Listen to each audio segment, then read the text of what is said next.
Antonio Aguilar. La asquerosa ambición. El cruel secreto que manchó su imperio. Mira bien ese sombrero. No es solo un sombrero de charro. No es solo una pieza de museo, ni una fotografía vieja colgada en una cantina mexicana, ni una imagen repetida en homenajes donde todos hablan de grandeza, de orgullo, de tradición y de patria. Ese sombrero fue una corona. Y como toda corona pesó más de lo que parecía.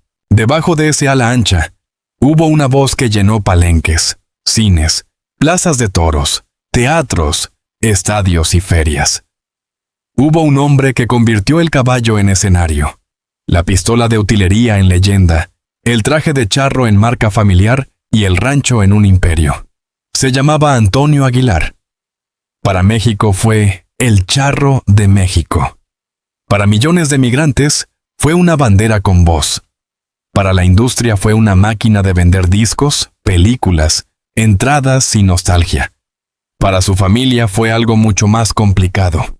El origen de una dinastía que todavía hoy no puede quitarse su apellido de encima. Pero escucha bien esto. El secreto más incómodo de Antonio Aguilar no está en una tumba, ni en una canción, ni en una escena de cine donde cabalga entre polvo y balas. Está en lo que ocurrió después de que el aplauso lo volvió demasiado grande. Está en la forma en que una familia dejó de ser solo familia para convertirse en espectáculo. Está en el momento exacto en que la sangre se volvió marca, el apellido se volvió negocio y el dolor empezó a venderse como homenaje. A Antonio lo enterraron en su tierra, en Zacatecas, cerca de ese rancho que parecía resumirlo todo, el Soyate. Pero lo que muchos no quisieron ver es que no se enterraba solo a un cantante, se enterraba a un fundador, a un patriarca, a un hombre que había construido algo tan poderoso que, al morir, dejó una pregunta venenosa flotando sobre todos los que vinieron después. ¿Quién hereda una leyenda sin quedar atrapado dentro de ella? Porque ese es el verdadero veneno de un imperio artístico. Desde afuera parece gloria. Desde adentro puede ser una jaula. Los hijos ya no nacen libres, nacen comparados. Los nietos ya no cantan desde cero, cantan bajo vigilancia. Cada traje que se ponen recuerda otro traje. Cada caballo que montan recuerda otro caballo.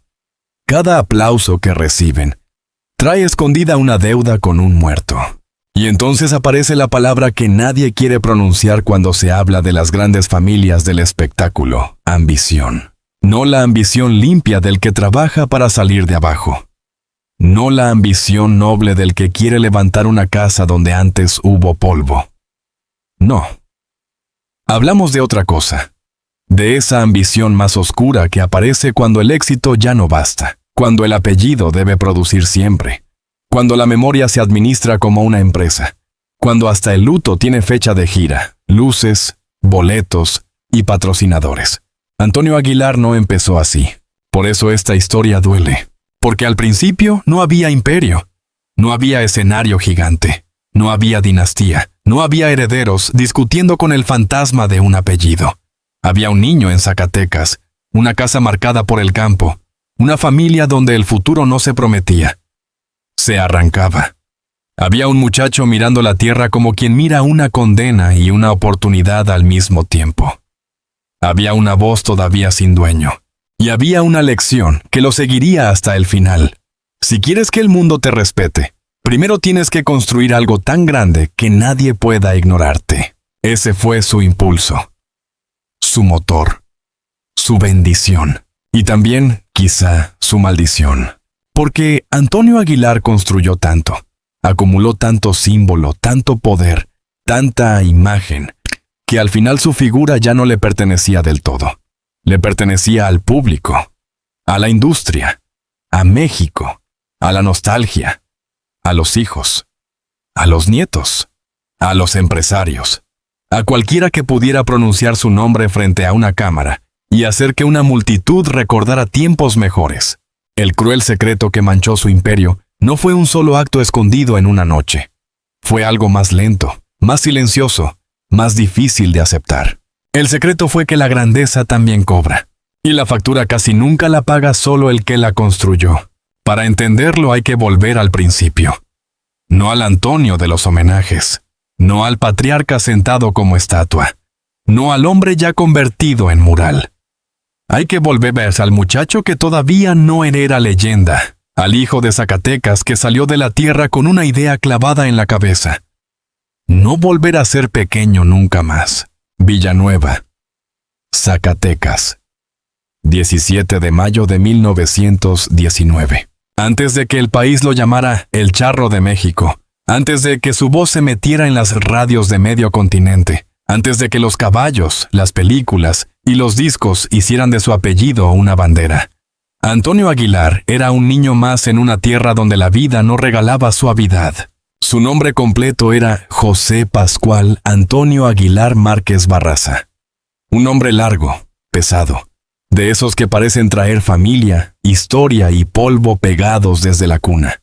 Sus padres, Jesús Aguilar Aguilar y Ángela Márquez Barraza, no podían imaginar que aquel niño acabaría siendo una de las figuras más reconocibles de México. En aquel momento, lo único real era el campo, el trabajo, la cuiza, la necesidad de salir adelante, y esa infancia donde los sueños no se decían en voz alta porque podían sonar ridículos frente al hambre. Zacatecas no era solo un lugar en el mapa, era una escuela dura. Allí el niño aprendió que la tierra puede darte raíces, pero también puede tragarte si no encuentras una forma de levantar la cabeza. Aprendió a mirar a los hombres de campo, a escuchar los silencios largos, a entender que un caballo no era adorno sino compañero, herramienta, orgullo, extensión del cuerpo. Aprendió que la figura del charro no era un disfraz para escenario, sino una manera de plantarse frente al mundo. Eso importa.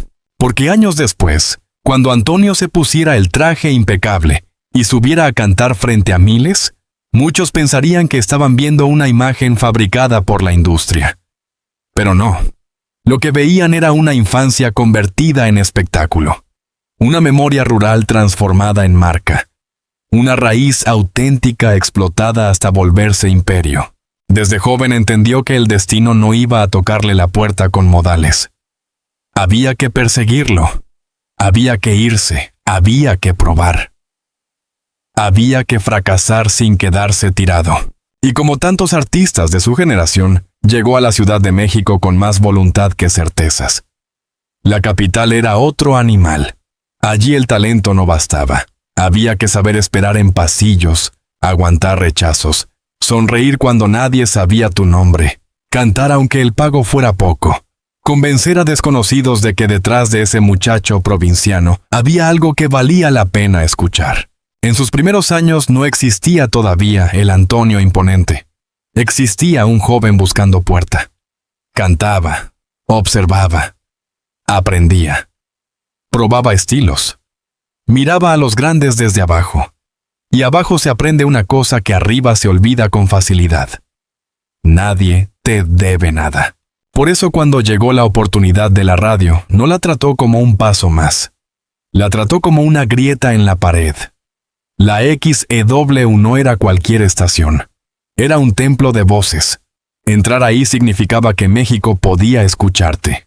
Significaba que, por primera vez, aquel muchacho de Zacatecas podía atravesar paredes, cocinas, talleres, cantinas y dormitorios sin moverse del micrófono. Pero todavía faltaba la imagen, porque Antonio no sería solo una voz. Ese fue su golpe maestro. Entendió, quizá antes que muchos, que una estrella no se construye únicamente con canciones. Se construye con una silueta, con un símbolo, con una forma de entrar a cuadro que el público pueda reconocer incluso sin escuchar el nombre. Y entonces apareció el charro. No como adorno, como destino. El traje, el caballo, la postura, el gesto serio, el orgullo ranchero, la voz grave. Todo empezó a unirse. Antonio no solo cantaba México, lo representaba. O al menos, representaba una idea de México que millones querían observar. Un México de campo, honor, valentía, amores duros, madres santas, hombres que lloran poco y cantan mucho, caballos nobles y tierra que se defiende con el pecho. Era una imagen poderosa, demasiado poderosa, porque una vez que el público lo aceptó como charro, ya no le permitió ser otra cosa. Ahí empezó la primera cárcel de su imperio. Antonio Aguilar encontró una máscara que le dio todo. Pero una máscara que da tanto también exige que no la sueltes. Exige que seas fuerte aunque estés cansado. Exige que cabalgues aunque el cuerpo pese. Exige que sonrías como patriarca aunque por dentro tengas dudas. Exige que tus hijos, si quieren subirse al mismo escenario, carguen la misma sombra. Al principio, claro, eso no se veía. Al principio, todo era ascenso. El cine lo llamó. Y cuando el cine llama a un hombre con voz, presencia y caballo, no lo llama para que pase desapercibido. Lo llama para volverlo mito. Antonio entró en la pantalla grande en una época en que México todavía fabricaba ídolos de carne y celuloide. La gente no veía películas como entretenimiento desechable. Las veía como espejos de lo que quería ser, de lo que había perdido, de lo que le dolía recordar. En los rostros de los actores se depositaban valores enteros: hombría, honor, sacrificio, orgullo nacional, tristeza. Antonio supo ocupar ese lugar. Primero vinieron papeles, oportunidades, apariciones. Después, poco a poco, el rostro se volvió familiar. La voz se volvió reconocible. El charro dejó de ser un cantante que actuaba y se convirtió en una presencia cinematográfica. Con cada película, su imagen se reforzaba. Con cada corrido, el mito crecía. Con cada caballo, el público sentía que no estaba viendo a un actor, sino a una tradición viva. Más de 100 películas. Más de 120. Tantas que su figura acabó mezclada con el polvo ficticio de revoluciones, venganzas, caminos, cantinas, duelos y despedidas. En muchas historias interpretaba hombres de una pieza, hombres que podían equivocarse, pero no perder dignidad. Y eso era exactamente lo que el público quería de él. Pero detrás de esa repetición había una operación más profunda. Antonio Aguilar estaba construyendo continuidad. Cada película alimentaba los discos. Cada disco alimentaba las giras. Cada gira alimentaba la leyenda. Cada entrevista reforzaba la imagen.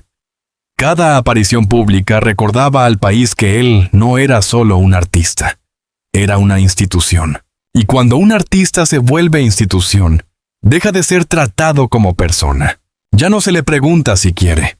Se espera que esté, se espera que cumpla, se espera que represente, se espera que no caiga, se espera que no envejezca como los demás, se espera que su familia siga la línea, que su esposa brille al lado correcto, que sus hijos hereden sin romper el cuadro, que el rancho siga pareciendo rancho y no oficina, que el traje conserve su pureza, aunque alrededor todo se vuelva mercado. Ahí entra Flor Silvestre, y con ella, la historia deja de ser solo de un hombre. Flor no fue un adorno en la vida de Antonio. No fue una sombra bonita puesta al lado del charro para completar la postal.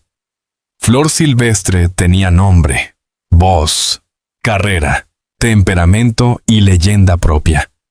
Cuando sus caminos se cruzaron, no se unieron dos personas cualquiera. Se unieron dos símbolos. Él, el charro que cantaba como si la tierra hablara por su garganta. Ella, la flor brava de la canción mexicana. Una mujer con presencia suficiente para no desaparecer junto a un hombre enorme. Juntos construyeron una imagen casi imposible de romper. La pareja del México ranchero, la familia artística, el matrimonio donde amor, música, cine, caballos y patria parecían formar una sola cosa. Era demasiado perfecto para no volverse negocio. Demasiado fotogénico para no ser repetido. Demasiado poderoso para no convertirse en dinastía. Y ahí empezó otra parte del secreto. Porque cuando el amor entra en una maquinaria de fama, ya no se sabe dónde termina la intimidad y dónde empieza el espectáculo. Una cena familiar puede volverse anécdota pública. Un hijo pequeño puede aparecer en el escenario antes de entender lo que significa un aplauso. Una casa puede convertirse en santuario para admiradores. Un rancho puede dejar de ser refugio y convertirse en emblema. Antonio y Flor tuvieron dos hijos. Antonio Aguilar, hijo, y Sofía Aguilar. 2 niños nacidos bajo un techo donde el apellido no era normal. En otras casas, el padre volvía del trabajo y cerraba la puerta. En la casa Aguilar, el trabajo seguía respirando dentro. Había música, ensayos, viajes, cámaras, caballos, vestuarios, contratos, gente entrando y saliendo.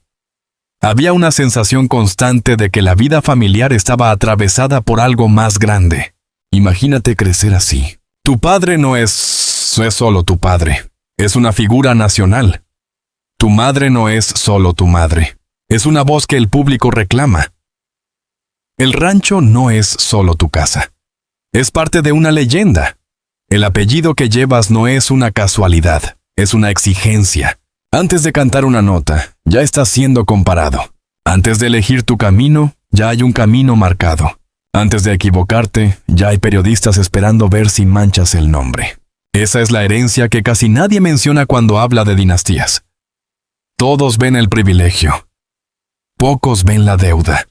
Todos ven las puertas abiertas. Pocos ven que algunas puertas, una vez abiertas por el apellido, se cierran por dentro.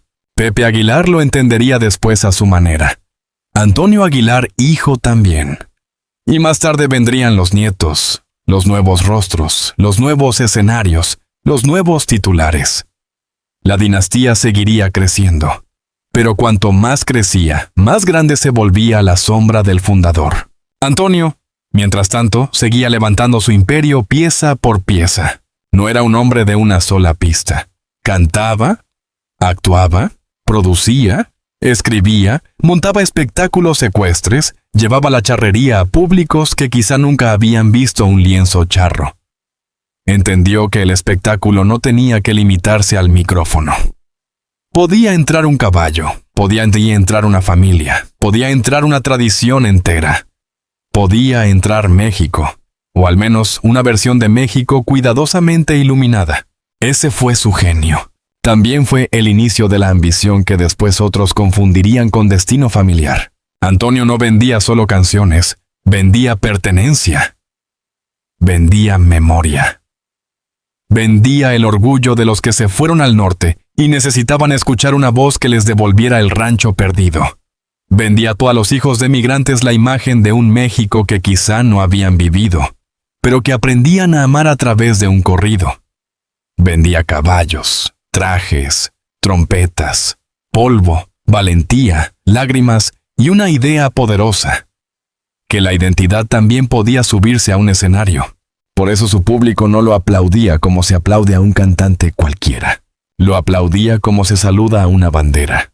Y una bandera no puede cansarse. Esa es la crueldad. A medida que los años pasaban, Antonio fue acumulando más que fama. Acumuló autoridad. En el mundo del espectáculo mexicano, su nombre pesaba. En la música ranchera, pesaba. En el cine popular, pesaba. En la charrería, pesaba. En la comunidad mexicana de Estados Unidos, pesaba. El hombre que había salido de Zacatecas se había convertido en un puente entre generaciones, territorios y nostalgias. Pero el peso también deforma. Cuando alguien se vuelve tan grande, todos alrededor aprenden a moverse según su gravedad. La esposa, los hijos, los músicos, los empresarios, los promotores, los periodistas, los admiradores. Todos giran. Todos esperan. Todos necesitan algo del centro. Y el centro, aunque parezca poderoso, también se queda solo.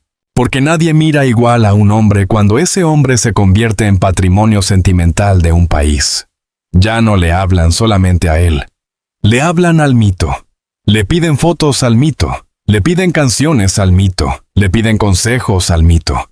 Le piden que no cambie, que no envejezca, que no contradiga la imagen que ellos aman. ¿Dónde queda Antonio cuando todos quieren al charro?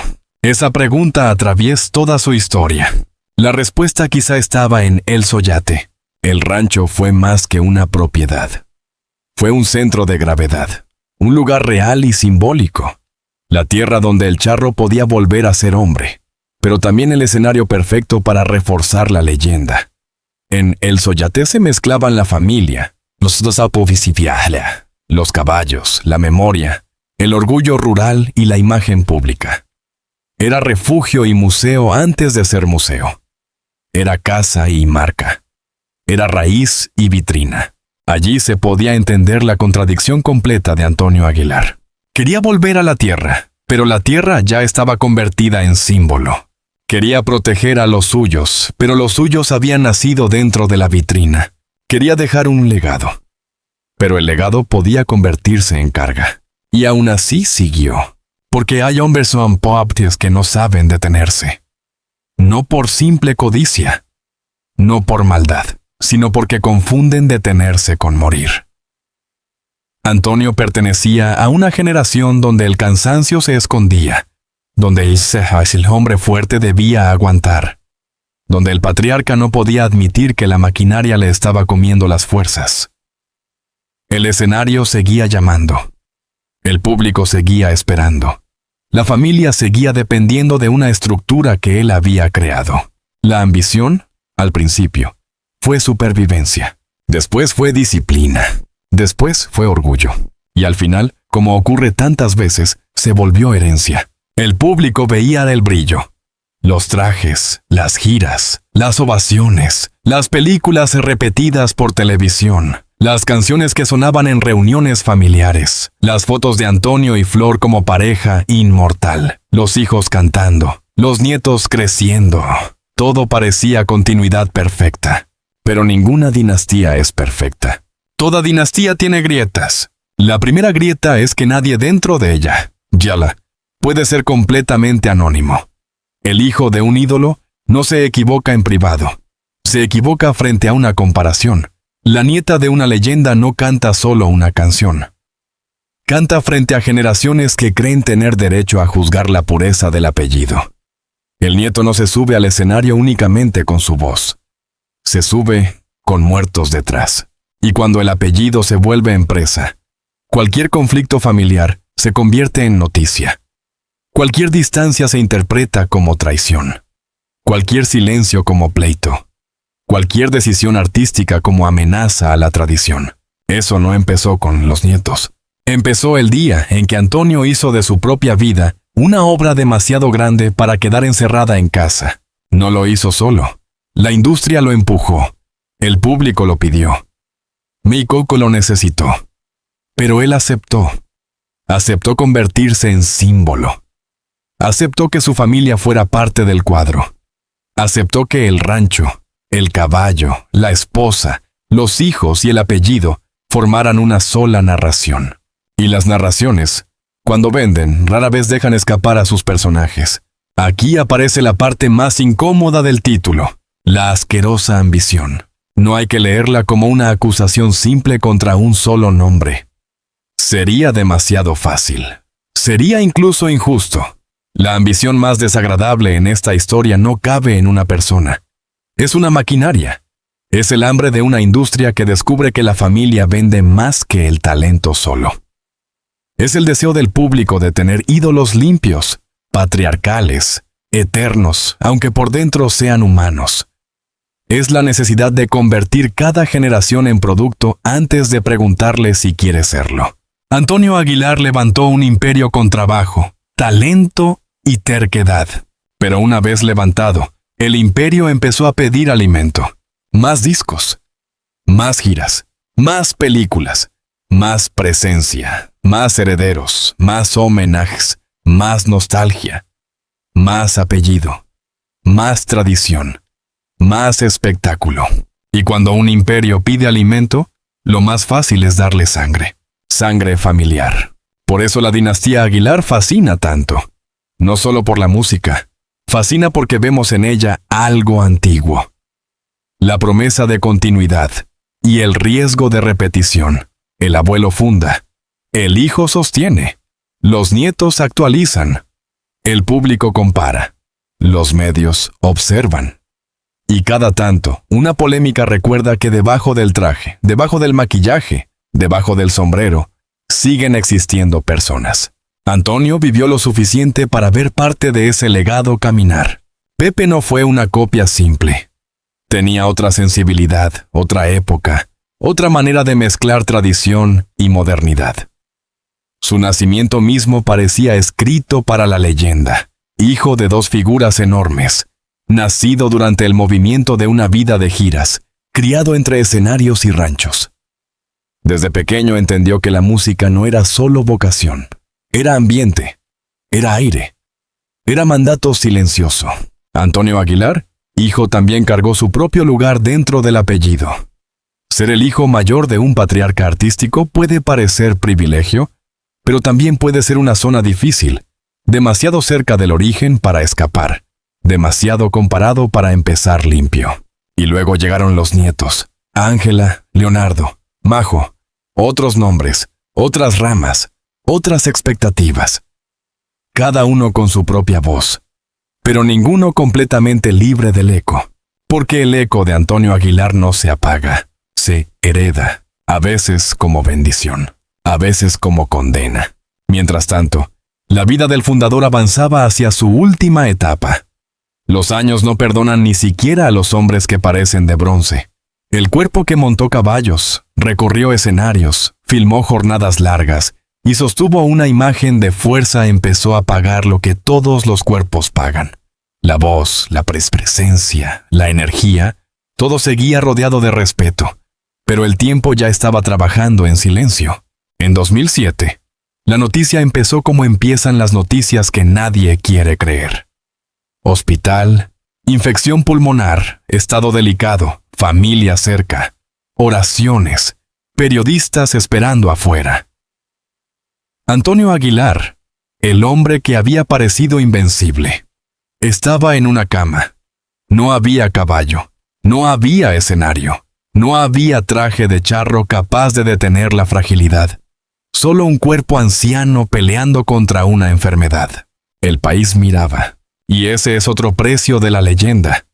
Ni siquiera la agonía es completamente privada. Cuando un ídolo enferma, la familia sufre en una habitación y el público sufre en titulares.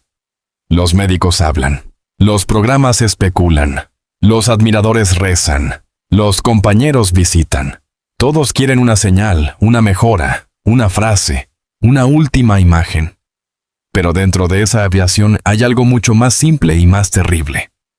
Una familia esperando. Antonio murió el 19 de junio de 2007. Tenía 88 años. La noticia cruzó México como cruzan las noticias de los grandes. No como sorpresa, sino como golpe. Porque aunque todos saben que una leyenda también muere, nadie está listo para ver la fecha escrita.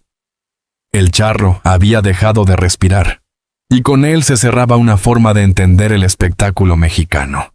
Pero su muerte no terminó el imperio. Lo activó de otra manera. El cuerpo fue llevado, despedido, llorado, honrado. Zacatecas lo recibió como se recibe a un hijo que vuelve convertido en historia. El rancho, el Soyate, dejó de ser solo casa y se volvió punto final. Allí quedaría su tumba. Allí el mito tendría lugar físico. Allí los admiradores podrían imaginar que el charro seguía cerca de sus caballos, de su tierra, de su origen. Es una imagen hermosa.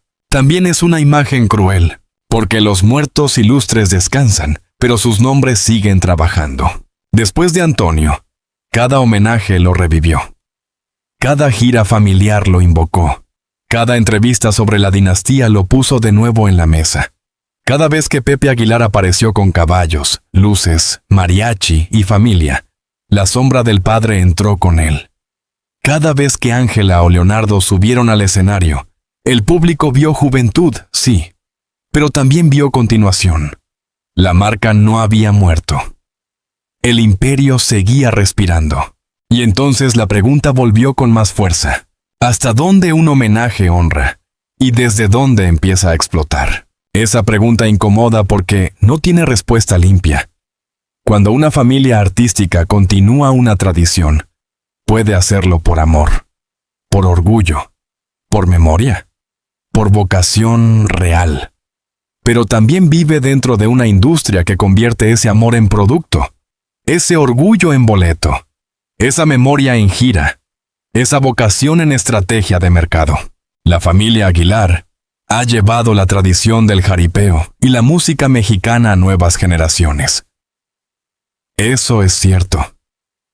También es cierto que cada nueva generación carga con el peso de vender autenticidad en un mundo que premia el escándalo más rápido que el talento. Y ahí el legado de Antonio se vuelve arma de doble filo, porque el público no solo quiere escuchar, quiere vigilar, quiere decidir si los herederos son dignos. Quiere opinar sobre sus parejas, sus palabras, sus errores, sus silencios, sus vestidos, sus acentos, sus amistades.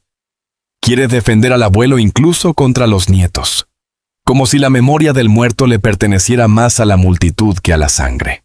Ese es el cruel secreto del Imperio Aguilar. Antonio construyó una casa tan grande que el público se sintió dueño de entrar. Y cuando el público entra a una casa, ya no distingue entre sala y recámara. Todo se vuelve comentable, todo se vuelve material, todo se vuelve juicio. Por eso, en los años recientes, el apellido Aguilar ha aparecido tantas veces acompañado no solo de música, sino de controversia, opiniones divididas, defensas, ataques, comparaciones y heridas familiares expuestas. No hace falta convertir cada rumor en sentencia. No hace falta exagerar. Basta mirar el mecanismo. Una dinastía que antes parecía intocable ahora vive bajo una lupa constante. Y esa lupa no nació de la nada. Nació del tamaño del imperio. Antonio enseñó a México a mirar a los Aguilar. El problema es que México nunca dejó de mirar. Y en esa mirada permanente hay algo feroz. La gente quiere que los herederos sean tradicionales, pero modernos. Humildes, pero espectaculares. Familiares, pero perfectos. Mexicanos de raíz, pero globales. Cercanos, pero impecables. Quiere que honren al abuelo sin repetirlo demasiado y que innoven sin traicionarlo. Quiere imposible. Lo imposible también se hereda. Ahí está la mancha. No una mancha de delito inventado. No una acusación barata. No un secreto de telenovela puesto donde no hay pruebas. La mancha es más profunda porque no necesita una escena escandalosa para doler. Es la pancha de un sistema donde el amor familiar queda confundido con obligación pública, donde un apellido se vuelve empresa, donde la memoria de un muerto sirve para proteger, pero también para exigir, donde cada heredero debe demostrar que merece una corona que jamás pidió. Antonio Aguilar quiso levantar un orgullo, y lo levantó. Pero todo orgullo, cuando se vuelve monumental, proyecta sombra. La suya alcanzó a todos, a Flor Silvestre también, porque después de la muerte de Antonio, Flor quedó como guardiana emocional de una época, la viuda, la compañera, la otra mitad del mito. Su propia carrera era inmensa, pero el público la miraba también a través de él, como si ambos hubieran quedado fundidos en una sola imagen. Cuando Flor murió en 2020, la sensación fue distinta y a la vez parecida. Otra columna del viejo mundo se caía. La pareja que había sostenido la postal ranchera ya estaba completa en la ausencia. Y entonces los vivos quedaron todavía más expuestos. Cuando mueren los patriarcas, los herederos dejan de tener escudo. Ya no pueden decir, él está. Ya no pueden refugiarse en la presencia de quienes fundaron. Deben administrar el templo. Deben decidir qué se conserva, qué se vende, qué se actualiza, qué se calla, qué se muestra. Y cada decisión será juzgada por personas que nunca vivieron dentro de esa casa. Por eso el imperio de Antonio Aguilar es tan fascinante y tan triste, porque nació de algo verdadero.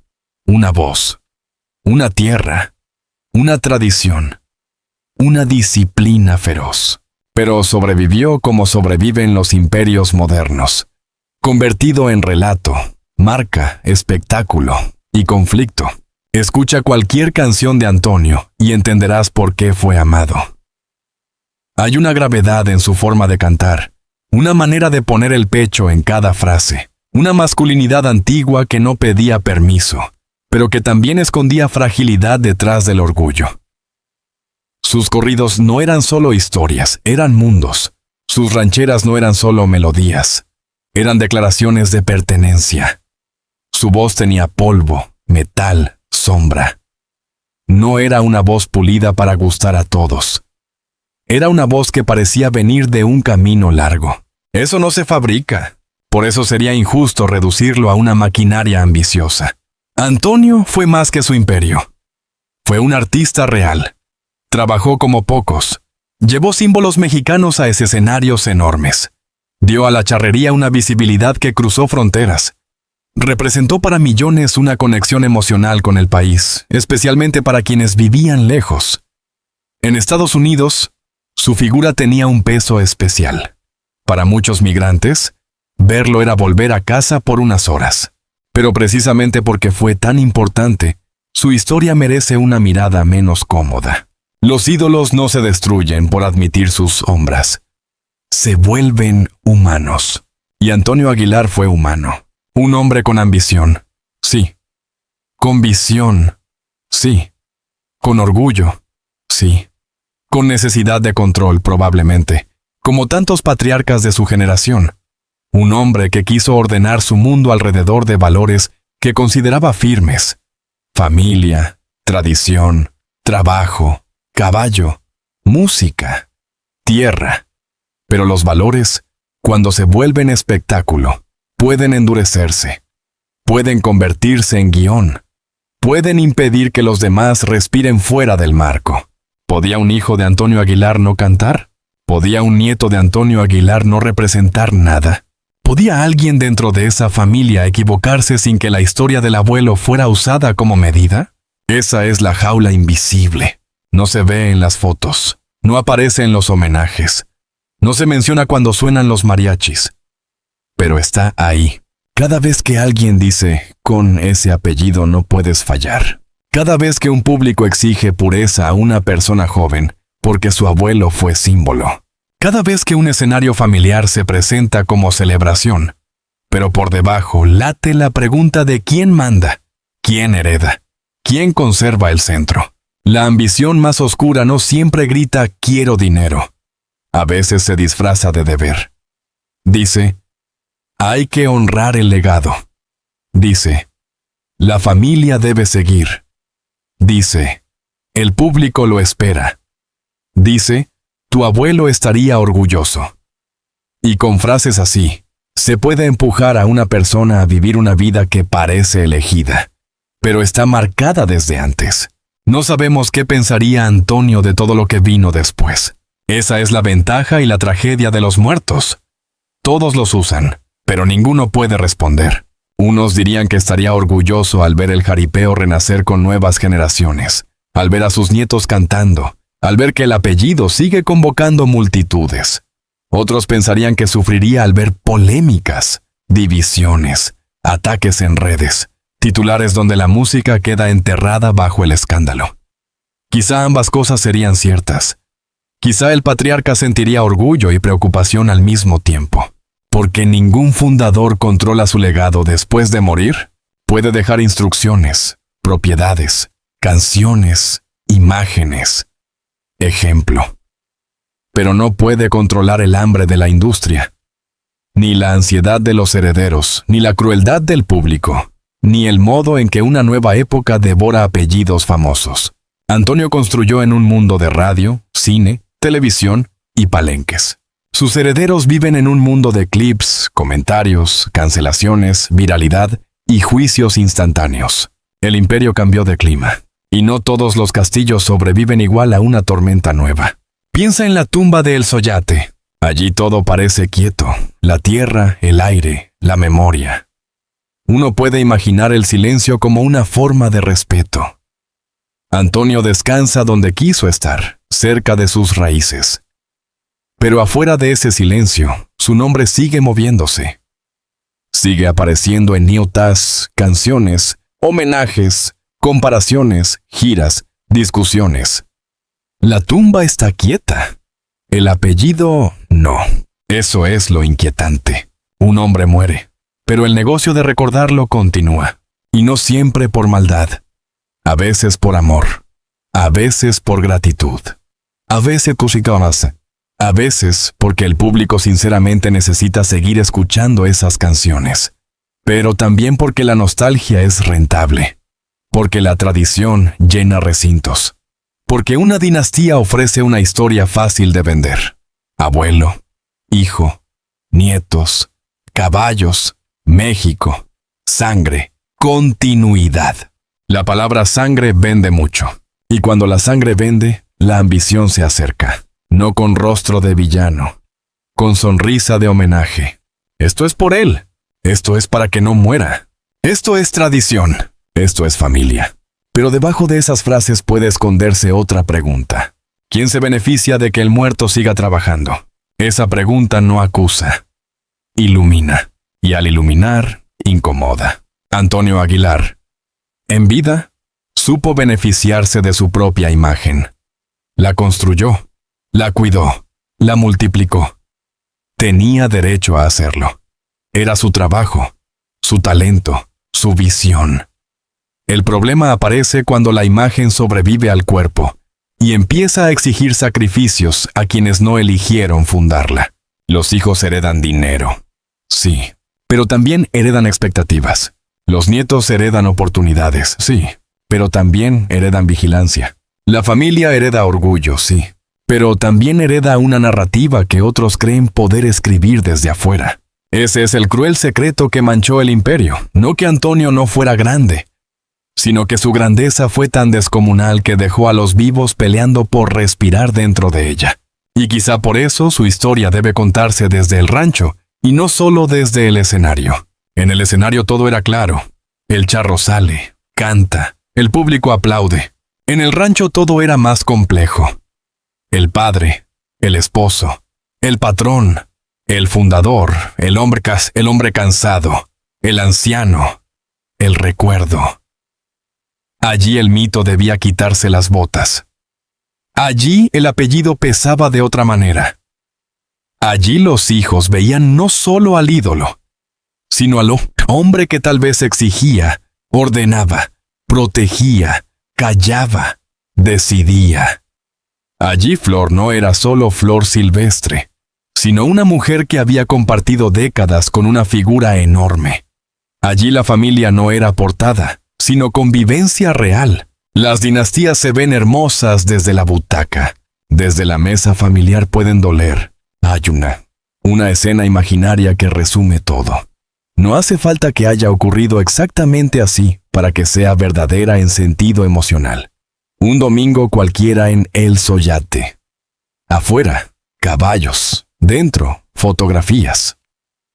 En una pared, premios. En otra, recuerdos de películas. Alguien habla de una próxima presentación. Alguien menciona contratos. Alguien comenta una canción. Un niño escucha el nombre del abuelo como si fuera una montaña. Y en medio de todo, Antonio, ya mayor, mira en silencio. Quizá orgulloso. Quizá agotado. Quizá sin darse cuenta de que aquello que él levantó con sus manos ya no podía detenerse. Los imperios no piden permiso para continuar. Por eso esta historia no termina el día de su muerte. Sigue cada vez que un Aguilar se sube a cantar. Sigue cada vez que un titular usa la palabra dinastía. Sigue cada vez que alguien compara a Ángela con Flor, a Pepe con Antonio, a Leonardo con el linaje, a Majo con la rama familiar. Sigue cada vez que el público decide quién es legítimo y quién no dentro de una sangre que no le pertenece. Y aquí hay otra crueldad. El público ama las dinastías porque le dan sensación de eternidad. Nos gusta creer que una voz puede continuar en otra voz, que una época no murió del todo si un nieto canta, que una abuela revive en una joven vestida de gala, que un abuelo cabalga de nuevo cuando la familia entra al ruedo. Pero esa fantasía, tan bonita para quien mira, puede ser sofocante para quien la encarna. Imagínate tener que ser recuerdo de alguien antes de ser tú. Imagínate que cada logro tuyo sea leído como herencia, y cada error como mancha al apellido. Imagínate que millones de personas te digan, tu abuelo no habría hecho eso. Ese es el látigo invisible de la tradición. Antonio Aguilar no inventó ese látigo, pero su grandeza lo hizo más largo. Por eso el título duele. La asquerosa ambición. No necesita señalar con dedo simple. Está en todos lados. En empresarios que saben que la nostalgia vende. En medios que convierten cualquier diferencia familiar en drama. En admiradores que exigen pureza mientras consumen escándalo. En herederos que quizás sienten la presión de mantener vivo un negocio enorme. En una cultura que venera al patriarca y luego castiga a los descendientes por no ser él. Y en el centro, Antonio. No como villano, como origen, como piedra fundacional, como hombre que hizo demasiado bien su trabajo. Ese es el giro más amargo. A veces el problema de un imperio no es que su fundador haya fracasado, sino que triunfó demasiado. Si Antonio hubiera sido un cantante menor, sus hijos habrían sido más libres. Si hubiera hecho pocas películas, su imagen pesaría menos. Si no hubiera convertido el jaripeo en espectáculo internacional, nadie exigiría a los herederos mantener la llama. Si no hubiera amado tanto la tierra, el caballo y el traje, quizá la familia no tendría que defender a cada paso lo que significa ser auténticamente mexicana. Pero Antonio fue enorme, y lo enorme aplasta aunque no quiera. Hay quienes, al escuchar esto, dirán que es injusto, que Antonio solo dejó belleza, que sus canciones acompañaron vidas enteras, que su figura representa orgullo y no sombra. Tienen razón en parte. La historia no niega eso. Al contrario, solo una figura verdaderamente grande puede dejar una sombra verdaderamente grande. Los artistas pequeños se olvidan. Los gigantes se discuten. Antonio Aguilar sigue siendo discutido porque no se fue del todo. Porque su México sigue sonando. Porque la charrería que mostró al mundo todavía se asocia con su nombre. Porque su voz sigue apareciendo en fiestas, funerales, radios, videos familiares y recuerdos de abuelos. Porque para muchos, Antonio no es un cantante del pasado. Es una emoción heredada. Y las emociones heredadas son peligrosas. Uno no razona con ellas, las defiende. Por eso, cuando alguien toca el apellido Aguilar, no toca solo una familia. Toca recuerdos de infancia, padres fallecidos, pueblos abandonados, migraciones, fiestas, identidad. Toca fibras que no pertenecen únicamente a los artistas. Y esa mezcla de arte, familia y patria es inflamable. Antonio supo encenderla. Sus herederos viven con el fuego. Ahora volvamos al hombre, no al símbolo. Al hombre. Hay una tendencia cruel en los documentales de famosos. Convertir toda vida en presagio. Como si desde la cuna ya estuviera escrito el final. Pero en Antonio había decisiones. Hubo voluntad. Hubo inteligencia. Supo leer su época. Supo construir una estética. Supo unir música, cine y caballo cuando otros los trataban como mundos separados. Supo entender que el público no solo quería escuchar canciones, quería entrar en una ceremonia. Cada show suyo era una ceremonia de identidad. El charro no salía solo a entretener. Salía a confirmar algo. Esto somos, o al menos, esto queremos recordar que somos. Ese poder lo convirtió en más que artista. Lo convirtió en custodio de una imagen nacional. Pero custodiar una imagen nacional es una carga tremenda, porque los países cambian, las generaciones cambian, la idea de masculinidad cambia, la idea de familia cambia, la música cambia. Lo que antes parecía orgullo sin fisuras, hoy puede leerse con más preguntas. Lo que antes se admiraba sin discusión, hoy se analiza con incomodidad. Y eso no destruye la memoria. La vuelve más adulta. Antonio perteneció a un México donde el patriarca era centro, donde la familia giraba alrededor de figuras fuertes, donde el hombre del sombrero mandaba, protegía, proveía y rara vez explicaba. Ese modelo dio seguridad a muchos, pero también silenció muchas cosas.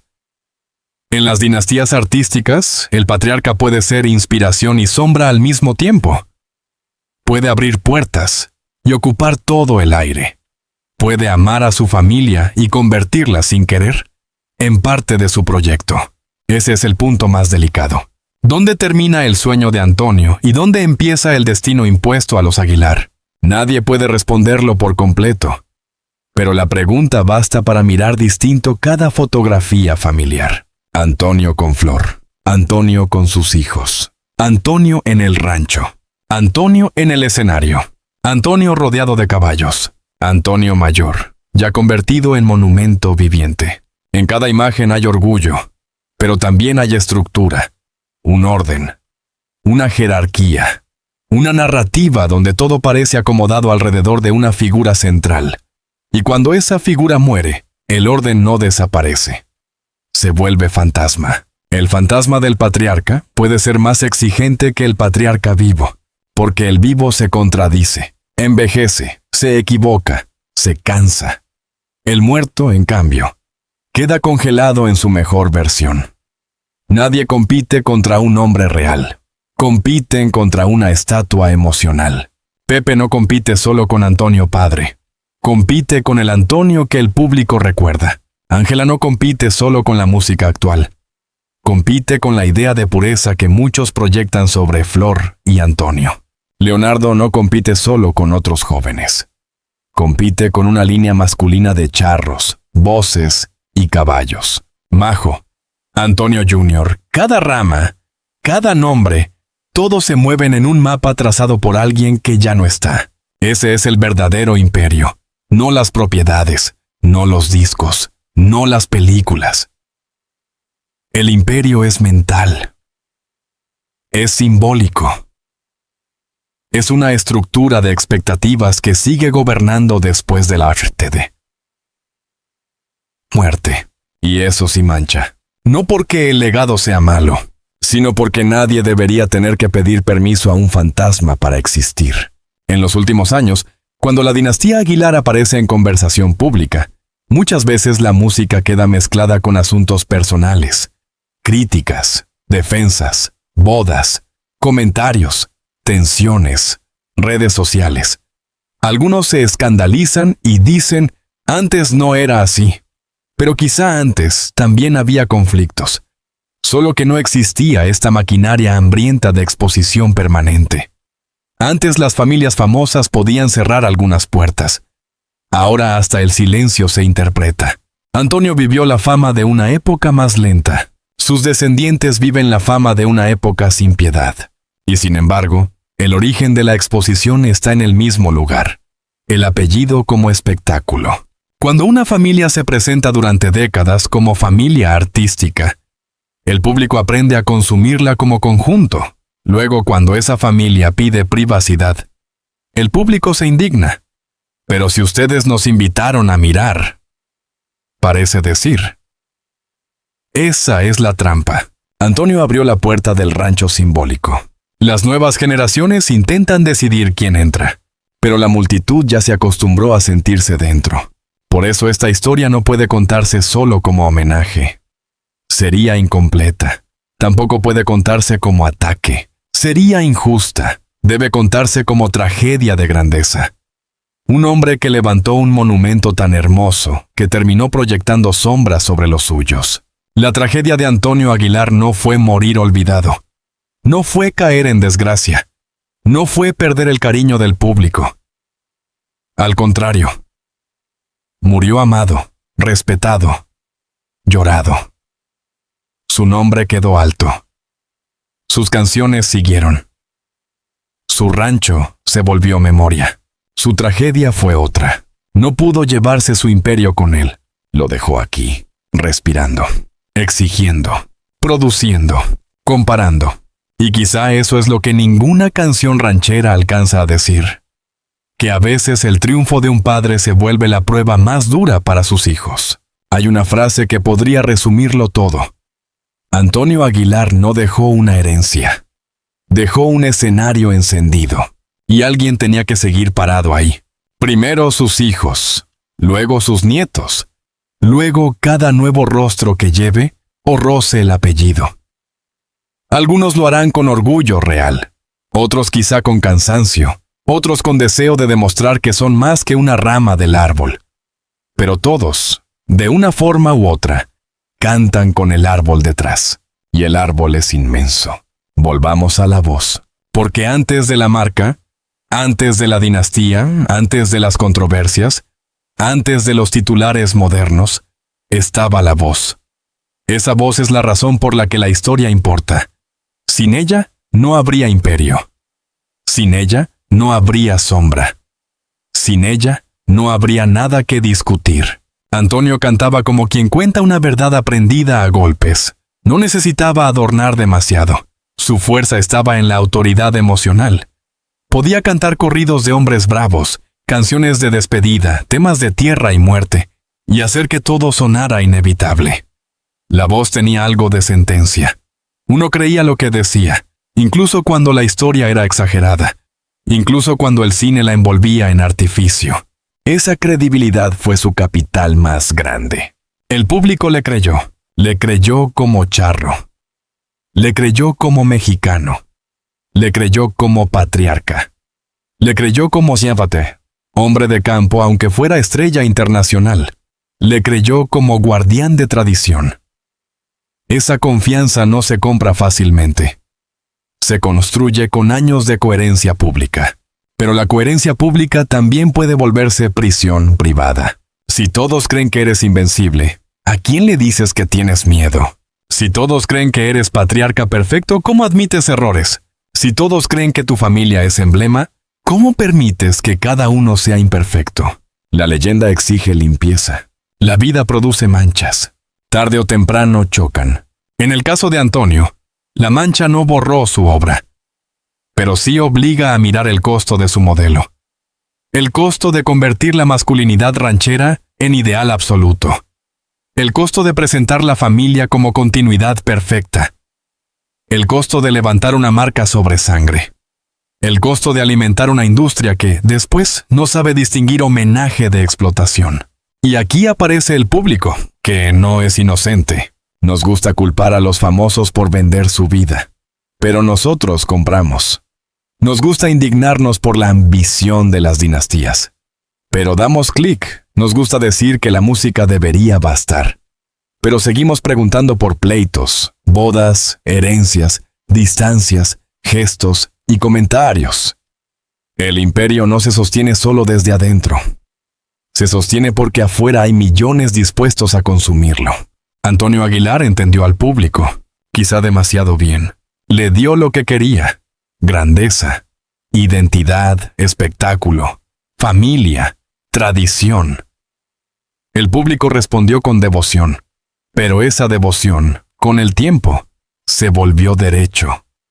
Derecho a opinar, derecho a exigir, derecho a comparar, derecho a conservar una imagen congelada aunque los vivos quieran moverse. Ese es otro secreto del imperio. El fan también puede ser carcelero, no por odio, por amor mal entendido. Amor que dice, no cambies. Amor que dice, sé como antes. Amor que dice, tu abuelo estaría decepcionado. Amor que no deja crecer. Antonio, como todos los grandes ídolos populares, quedó atrapado en la memoria de su público en una versión ideal. El charro fuerte, el esposo de Flor, el padre de la dinastía, el hombre de El Soyate, el artista de cientos de canciones. Pero la vida real siempre fue más amplia. Hubo cansancio, tensiones, decisiones difíciles, errores, silencios. No hace falta conocerlos todos para saber que existieron. Ninguna vida tan larga y tan pública es pura postal. La madurez consiste en poder amar a un ídolo sin exigir que sea santo. Antonio no fue santo, fue fundador. Y los fundadores, por definición, levantan y aplastan un poco al mismo tiempo. Cuando se mira así, el título deja de ser simple provocación. La asquerosa ambición no es una frase para ensuciar por ensuciar. Es una puerta hacia la pregunta central. ¿Qué ocurre cuando la ambición de trascender se cumple demasiado bien? ¿Qué pasa cuando un hombre logra que su apellido sobreviva? Pero esa supervivencia exige que los demás vivan bajo vigilancia. ¿Qué se sacrifica para que una tradición siga pareciendo intacta? Quizás se sacrifica la libertad de los herederos. Quizás se sacrifica la privacidad. Quizás se sacrifica la posibilidad de fallar sin que el mundo lo convierta en crisis de dinastía. Quizás se sacrifica algo más simple, el derecho a ser persona antes que símbolo.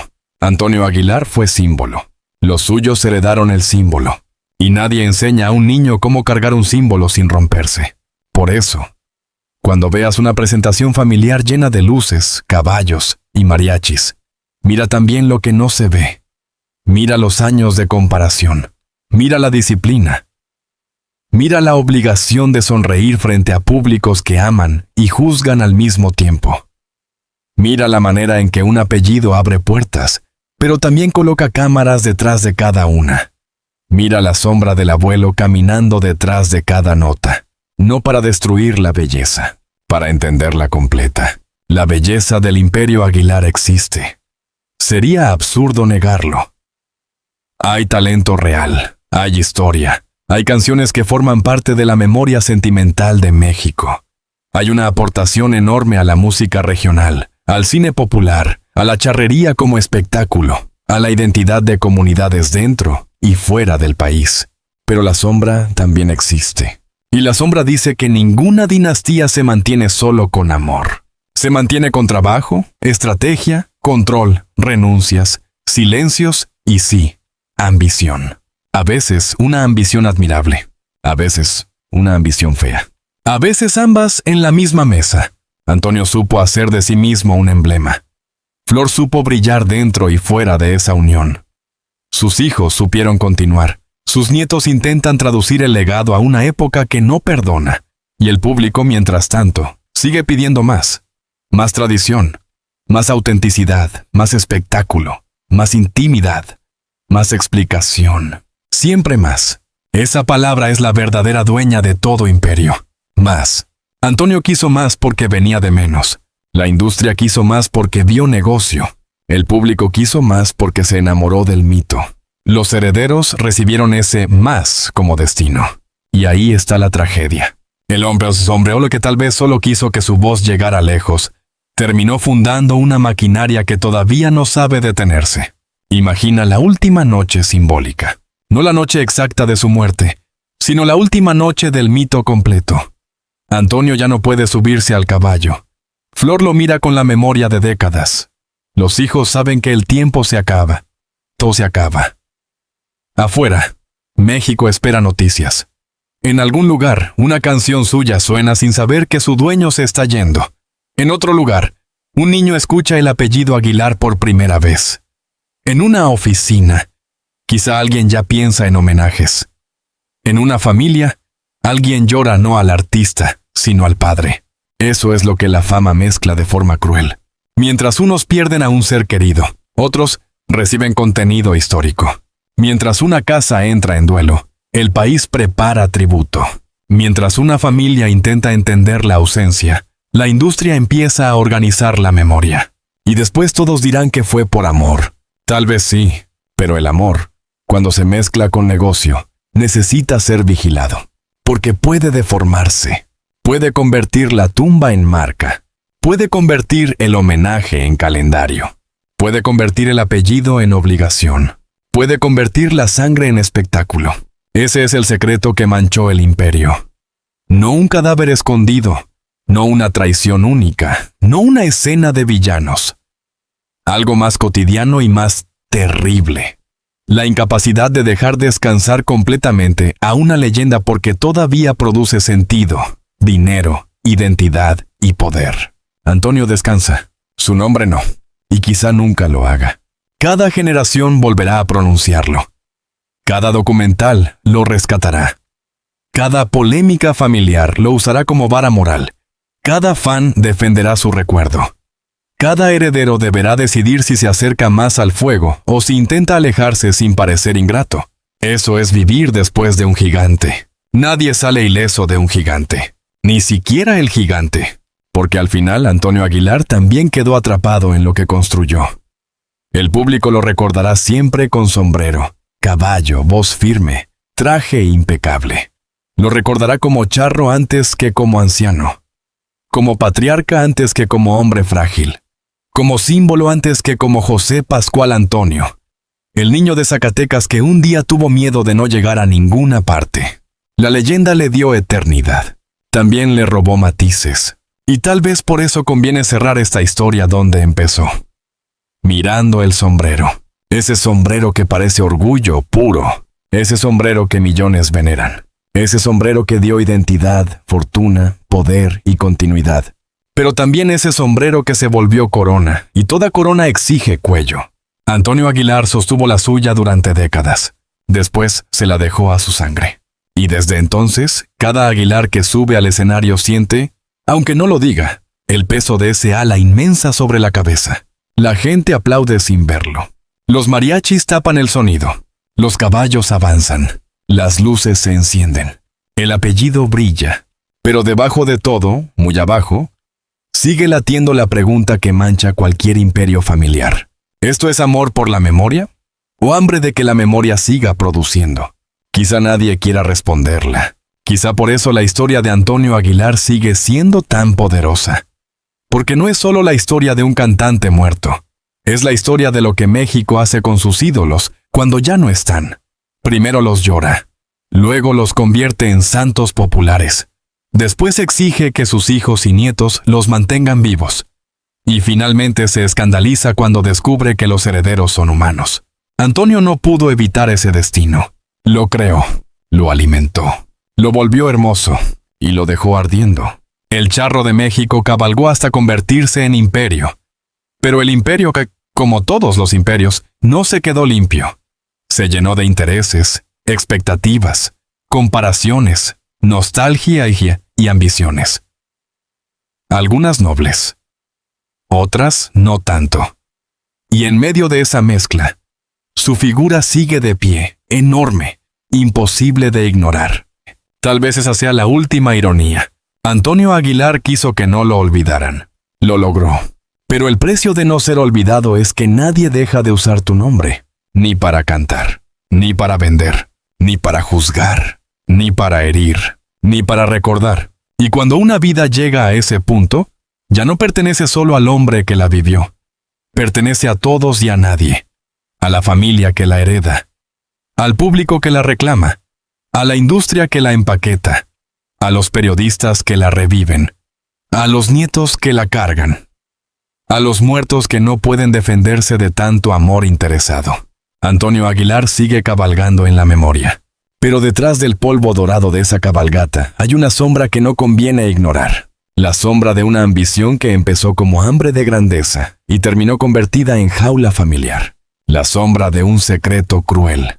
Que a veces el imperio más admirado no se mancha por falta de amor, sino porque hubo demasiado poder alrededor de ese amor. Y el poder, tarde o temprano, siempre deja huella. Por eso, la próxima vez que escuches su voz en una fiesta, en una radio vieja, en un video familiar o en un homenaje lleno de luces, no escuches solo al charro invencible. Escucha también al niño de Zacatecas, al hombre que construyó para no desaparecer, al padre que dejó una corona demasiado pesada, al muerto que todavía trabaja en la memoria de los vivos. Y pregúntate, aunque incomode, ¿cuánto cuesta realmente una leyenda? Porque Antonio Aguilar no solo dejó canciones, dejó un imperio.